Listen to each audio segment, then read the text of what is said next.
mooy mu am njariñ. am na lu ñu junj ci suba mu jëm ci kilifa goo xam ne ci wàllu politique mbooloo mu bari aju na ci moom. ni mu amee nag ci parti politique yépp lañu am ay wëllëre, am ci ay xarit, am ci ay soppe. loolu nag mooy li ñu jàpp. su ko defee nag day am loo xam ne dañ koy seetlu ci pénc mi mu dem ba mel ni lu bëgg a ub sunu bopp te ñu war ci am taxawaay te mu jafe. ndax dafa am ñoo xam ne dañuy wax ni Ousmane Sonko ci moom lañu gis seen bopp ci wàllu politique, mooy seen leader. seen activité politique yépp mooy def ay live saaga sunu kilifa yi nu am, rawatina nag ci wàllu pas-pas. muy loo xam ne bi ñu ko tàmbalee seetlu ak léegi yàgg na lool. am na ay at yu bari ñu ngi nekk ci Facebook bi di am taxawaay boo xam ne gisuma lan lay apporter ci pénc mi. ndax ay saaga la rekk ci gàttal, ak wax ju ñaaw, ak lijjanti ak lëj mbët loo xam ni lépp lañ ci jublu mooy yàq pas-pas yi ak naqaral taalibe yi nga xam ne dañoo bootu ci ay tariqa. nu di leen seetlu nag ba Ousmane Sonko nekk phénomène boo xam ne ci fan yu néew rekk mbooloo mu bari ittewoo na ko ànd ak moom. ñu am ci ay nit yu jege lool ba mu ëpp, yoo xam ne sunu boo daggee sunu yaram ñoom ñu nàcc, buñ leen daggee ñoom ñu nàcc. ñu xam ne loolu seen choix politique la, am nañu sañ-sañu ànd ci. waxuñu kenn ne ko Ousmane Sonko mooy diine yi wala moo koy cautionné, waxuñu ko kenn. dañu ne mbooleem ñi nga xam ne dañuy saaga ak di wax yu ñaaw jëme ko ci këru diine yi ñépp nag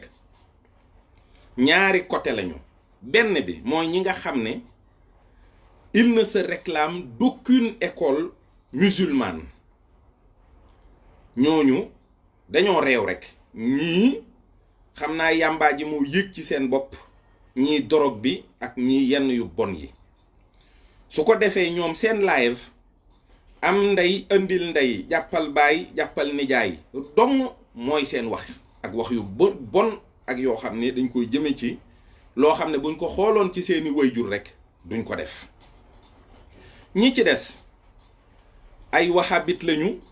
ak ay salafiste yoo xam ne maa ngi leen njëkk a remarqué ci bi ma defee live boo xam ne dama ko def sur l'histoire du wahhabisme de la naissance de l'Arabie saoudite. ma xool saa bu nit defee commentaire saaga ma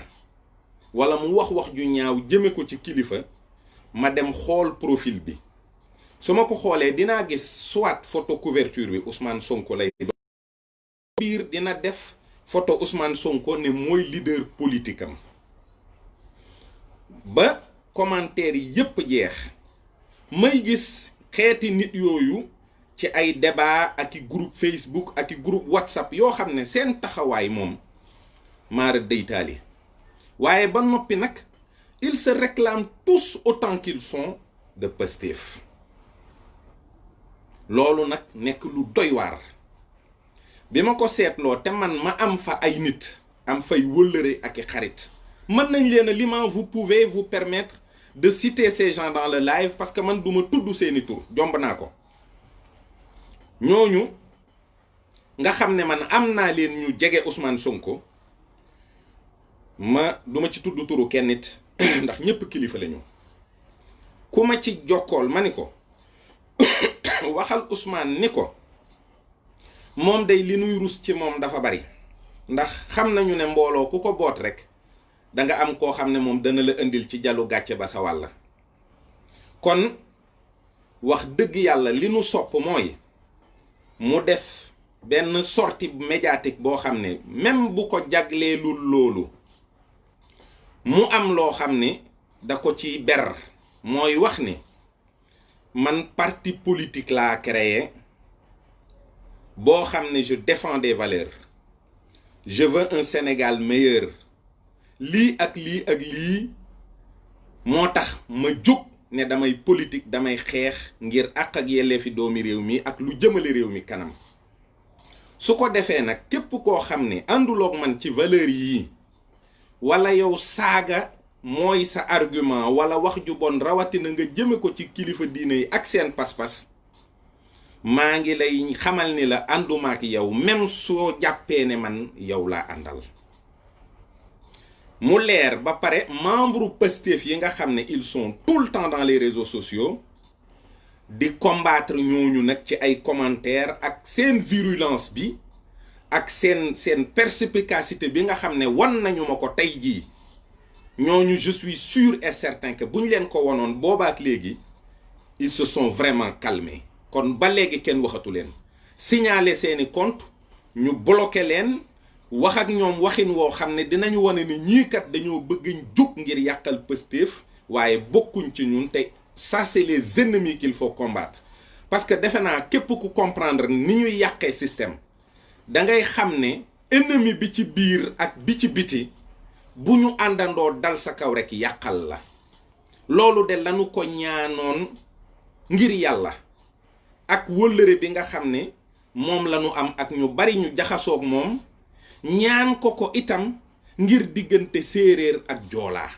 man Ousmane Sonko bari na loolu ma koy tooñ, xanaa tey kay vous êtes choqué parce que nag il fallait ma ut moyen pour génnee lii nga xam ne vraiment dem nañu ba àgg ci niveau boo xam ne mënatuñu ko attan. loolu rekk lañuy ñaan mu def ko. yónni nañu fa nag ay kilifa, waxuñu dañoo yox kilifa jógal dem fa, waaye kilifa yoo xam ne moom day jug di dem ci ñoom ñu ñaan ko, wala kilifa yu jug di dem ci moom ñu ñaan ko mu def ci jéego yoo xam ne àddina sépp dina maase xam ni il y a une stratégie politique à adopter pour combattre ces gens-là de l'intérieur et de l'extérieur. loolu mooy li ma motiver, leneen motiver wu ma. man sañuma bañ Ousmane Sonko ndax joolaa la may séeréer, sañuma koo saaga, sañuma koo wax ju ñaaw, ndax loolu dama ko fee fekk gëm ko te xam naa ni lu wér la, ma di ko seet di ko rus ngir loolu rekk doyoon na. li ci des mooy dafa am ñoo xam ne ni ñu mel ci man moo tax mënumaa ñàkk wormaal seen kilifa ci pas-pas boobu, mooy ci wàllu politique. il est jeune, il incarne un espoir politique pour ñu bari, waaye tey dama santaat sunu borom bu baax parce que nag am na loo xam ne bëgguma toujours di ko wax ngir jëmale ko ci sama bopp wala sama diggante ak nit ñi. yàlla rekk laay jël seere. bari na lu ma nit di wax dama laa sopp mu mel ni yëgaluma ko sama yaram ndax damay séentu loo xam ne mën naa doon safaan ci kooku te ñoom ñaari ñépp buñ ñëwee ma war leen a yemale. ndax sama sang bu baax ba day démb waxtu wi fekk na ma ci moom te daf ma dénk yaari baat. daf ma ne saa boo déggee wax joo xam ne dafa jóge ci nit ñi jëm ci yow dëppook lu rafet na nga sant yàlla te xam ne yàllaa ko def. soo déggee wax ju ñaaw ju jóge ci nit ñi jëm ci yow na nga jéggalu yàlla, na nga ko tuubal. kon lépp lu ma waay wax ci commentaire yi wala ci Facebook wala moo xam fu mu ko waxee mu ñaaw lool wara mu war maa mën a naqari, maa ngi tuubal yàlla man mi def bàkkaar wala ñaawteef ba mu yëgalee ma ko noonu wala mu xamalee ma ko noonu. je n'ai rien contre vous. ñi nga xam ne ils ont passé toute la journée wax dëgg yàlla di defulewu ci man yéene naa leen ko, man bégee naa leen parce que damay gis koo xam ne ci profilam yónnee na ma message ne ma dama laa bëgg ngir sëñ Touba, dama laa jàpp ngir sëñ Touba, yow jàmbaar nga, yow nitu dëgg nga. tey kooku yónnee na ma message wax ma loo xam ne weñ wu ci dal dee te c'est la même personne te xam naa ni incompréhension rek la sénégalais nag bu ngeen juboo fukki yoon fukk ak benneel ba bu ngeen xuloo rek wala ngeen wuute rek gis-gis dangaa baaxoon démb waaye tey moom kon man lii mooy sama motivation ci publication yi ma def Ousmane Sonko c'est un leader politique. Aucun leader politique dans ce pays n'est exempt de critique. Il faudrait que les gens comprennent une chose. Fii képp ku fi politique dañu la war a critiquer dañu la war a wax loo xam ne dina la naqari nga muñ ko wala ñu wax ko sa mbooloo wala ñu wax ko ñi nga àndal wala say idée. Man Aly Ngouille Ndiaye lu ne wax naa ko fi Ali Poto Lampe samay poste tout le temps nit ñi dañ koy gis te ba ma bëggee mu recevoir mais il m'a reçu chez lui dans son salon privé ñu toog waxtaan mu jiite ma tànkusaan ñaanalante ma jug ak dem ñibbi man politikuma ànduma kenn moomuma Idrissa Seck jàppale naa ko ci campagne électorale bii weesu li tax ma def ko mooy dama gis foo xam ne dañu faa daje ci pas-pas ñu bëggoon ko néewal doole ndax loolu ma jàppale ko waaye man musumaa gis Idrissa Seck ak sama ñaari bët amul benn leader politique boo xam ne dinaa toog ci sa buntu man di la xaar duma rang kenn bëgguma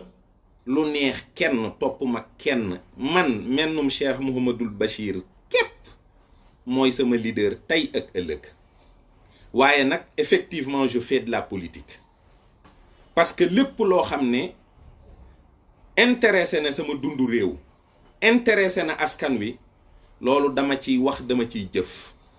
mais je vous mets au défi de me sortir foo xam ne am naa fa carte membre parti politique wala am naa fa adhésion man awma sax carte membre daayira bokkuma fenn fudul ci Cheikh Mouhamadoul Bachir waaye nag réew mii ñu ne képp koo xam ne jàpp nga ne da nga fee ne di politique wala ngay kilifa goo xam ne li ngay def dafa intéressé askan wi te kenn du la wax dara booye boo nga waaj ba jekk te xam ne faww di nga dégg dara ñi ci des nga xam ne nag dañuy boo tuddee seen leader ñu mel ni ay gaynde ci sa kaw te ils n'ont apporté aucun argument politique man tey déglu j'ai passé toute la journée à lire vos commentaires kenn indiwul argument tu m'as déçu yow danga maa bett yow politicien nga yow grand ndeke nangam nga yow wóoroo yow doo murit yow doo nit ak wax ju ñaaw kepp wax dëgg yàlla loolu du argument politique ma personne n'a aucun intérêt ñi lay jéem a baab sax naan la waaw sa image bi nga am ak c'est que yow daa am foo ne ci xolu nit ñi ak yooyu xolu nit ñi la sëñ Tuubaa waxoon rek ngërëmul nit ñi jarta wut ndax du jariñ dara te kenn mënu koo am te boo ko amoon nit ju la jariñ dara li ma ta wut mooy ngërëmul yàlla man lépp loo xam ne maa ngi ciy dugg wala ma ciy yëngu wala ma ciy am ay taxawaay yoo xam ne war naa ko cee taxawu jëmmi sëñ Tuubaa dong mooy tax waaye du doon leneen je m'en fous carrément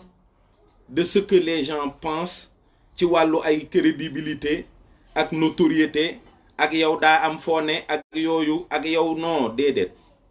man boobaak léegi li ñenn ñi di wax naan waaw il a pris la grosse tête ay kii boo ko jayee mu jayaxu yooyu déedéet man maa ngi fii toog fa ma ne woon kenn jëlewuma fa tey laa gën a jàpp sama bopp sëgëru nit tey laa gën a jàpp ne man ëpp taalube dong laa boo xam ne lu dul ngërëm du ma jariñ tey laa gën a gëm sëñ Tuubaa tey laa gën a jàpp ne sama njariñul àddina ak alaaxira ci loxo Cheikh Mouhamadoul Bachir la ne ndax ngërëm li may wut ci yàlla ci moom laa koy wut leneen intéressé wu ma leneen ñoruma keneen intéressé wu ma keneen ñoruma waaye réew mii nu bokk fee ne incha allahu rabbi képp koo xam ne mbooloo bootu na ci yow ànd ak yow am ci ñoo xam ne ñépp li leen soxal mooy xeex kilifa diine yi ak xeex diine kooku faw dañuy daje kooku faw dañuy wax ak yow te dinañu la critiquer dinañu la teg baat dinañu wax ak yow kenn mënul am jooju maqaama te it nag wax dëgg yàlla je vous donne un conseil wax dëgg yàlla je vous donne un conseil yéen ñi nga xam ne ay jeunes ngeen xawma lu Ousmane Sonko di incarner ci yéen mais vous devez lui rendre de très mauvais services en vous comportant ainsi dans les réseaux sociaux. Vous êtes trop virulent, trop violent verbalement. Vous n'inspirez pas aux gens confiance.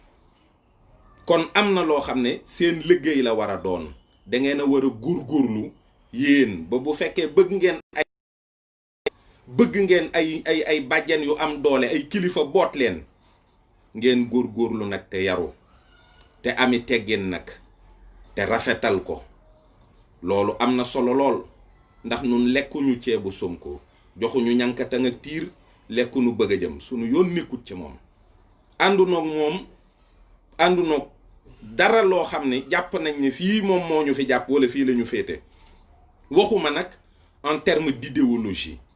waxuma en termes de politique internationale de diplomatie waxuma en termes d'économie qu'est-ce qu'il nous propose àgguma fa foofu ak moom ndax je ne suis pas dans ce terrain-là bien que je réfléchis à tout ça j'écoute ses discours waaye duma ci dugg ci ay commentaires ak i débat am na nag ñoo xam ne ay nitam lañu ñu baax ñu yaru ñu ami teggin ñooñuy tax a am kersa ci àgg ak yenn nit ñi fenn fi tey rek am na ci koo xam ne dafa def live di wax ndax position bi ma jël te ma ko envoyé message ne ko yow sama nijaay nga ndax sama yaay seen la sant kon li ngay wax dinaa la delloo teggin wax ak yow ci ay kàddu yu rafet ngir nga xam ne rek man awma yéene ju ñaaw ëmbuma pas-pas bu bon parce que dëkk bi nag il faut ngeen xam ne li ñu luyee dafa bari il faut ñu xam ne dañoo war a seet kenn ku ne looy jàppee sa morom man Ousmane Sonko bu ma amul dara lu may respecté ci moom it ma xam ne joolaa la may séeréer su may wax ak moom yoonu kenn nekku ci waaye nag du tax ma jàll ko baat du tax ma wax ko lu bon du tax ma def dara loo xam ne day nuire entreprise am ndax sañu ma loolu lii rek la ñu bëgg lii rek la ñuy waxtaane di ci joxe sunu xalaat ñun ak loo xam ne itam sañ nañu ko bu wér ndax ci lañu mës a ne loolu nag duñ ci jóg mukk kenn mënuñ cee xoqatal waaye daal góorgóorlu leen vous n'êtes pas mes ennemis et je ne suis pas votre cible seeni ennemi mooy ñi nekk ci seen biir te bu ñu waxee mu ñaaw buñ jëfee mu ñaaw ñooñu duñ leen andil kenn ku leen di tax dolliku wala kuy tax kenn gëm ne yéen réew mi buñ leen ko joxee dina wéy ci stabilité ak ci jàmm te foofu sax àggaguñu fa waaye daal yaru yar seen mbooloo yar seeni ak seeni tontu yar seeni jëf te xam ne réew mi kenn mënu koo jéem a diriger en contournant les tariqa képp ku bëgg a dégg këri diine yi ngir jiite réew mi di nga xam ne boo déggee këri diine jànj bi te ab jànj la ñuy dégg te du tee ji tool bi mooy këru diine yi noonu de sëñ Tuubaa rek la ñu am yoonu murit rek la ñu am te fu mu soxlaa ñu war a taxaw jug défendre ko dinañu ko def gis naa nag ci sama mbokki taalibe yi ñoo xam ne bis bu nit waxatee ci yoonu murit lu mu warta wax te réagiruñu dinañu ma bett lool ndax maa ngi noom noo bokk benn sëñ Tuubaa ñu def ay photo profilu ku tedd ki te tey jii li ñu ma yekk lépp weñ bu ci dal dee te man awma benn solo naqariwuma waaye seen leader politique bi tax ngeen def ko am na keneen koo xam ne yaakaar naa ni war na leen a jaral lupp loolu na ngeen ci xalaat fii bu fi kenn wax loo xam ne waru koo wax te jógu leen mel ni ay gaynde ci kawam loolu daal man mooy sama position mooy sama gis-gis man ànduma ak kenn contre ma kenn xawma kër Idrissa Seck fu mu ne xawma kër Sonko fan la ne ñoom ñëpp xawma leen waa APR yi nga xam ne sax ñoom laay yekk lu musiba ñoom laa gën a xam seen kër. Je peux aller chez Aly Ngouille Ndiaye sans demander son adresse ak d'autres leaders politiques yoo xam ne ñi ngi APR te man saa bu ma xëyee yanu brique dóor APR te wax dëgg yàlla maa ngi séq ak ñoom ay rapport yu rafet. Accepter l'adversité dans la décence. Soyez des gentlemen. waxtaan leen ak nit ñi waxtaan wu rafet waaye argument violence saaga wax ju ñaaw loolu doxalul am réew nag loolu politikul yéen da ngeen vous êtes pas des en fait vous n'attirez pas, vous êtes des épouvantails toolu Ousmane Sonko bi yéen da ngeen fa taxawee noo xam ne picc mu ñëw ngeen dàq ko te loolu la ñuy ñun li ñu ci intéressé mooy li nga xam ne mooy li ñu am nun muy sëriñ bi loolu rek ku ko wagar ku ko teg fi nga ko war a teg ku ko joxub cër rek loolu ñu ànd ak yow loolu daal mooy sunu taxawaay waaye li ci des ñun toppatoowuñ ko ku xees ku ñuul ku jàdd koñ ku gens ku tux yàmbaa loolu yëpp ça à chacun ses casseroles loolu toppatoowuñ ko waaw waaye daal nan nu dimbali nun bu fekkee daal ay bokki taalibe ngi ci biir te mouvement bi jaral na leen nan wagar sëriñ bi nag te xam ne ñi ci seen biir di saaga sëriñ bi ñoo ëpp fuuf ñu góorgóorlu ci loolu sañ nañ koo waxante diggante mbokki taalibe yéen ñi ci biir ñi may wax xam ngeen leen bu baax. Je ne vais pas me rabaisser au niveau de citer leur nom mais vous les connaissez, ils font des lives tous les jours te lu bon lu ne ñu ngi koy wax yoonu murit ak sëriñ bi waaye tey jii moom gis naa gaynde yoo xam ne seen taxawaay bett na ma. gis naa gaynde yoo xam ne deke mën nañu wax ju ñaaw mën nañoo tontu mën nañoo saaga waaye jégal naa leen lépp ci barkeb Sëriñ Saaliw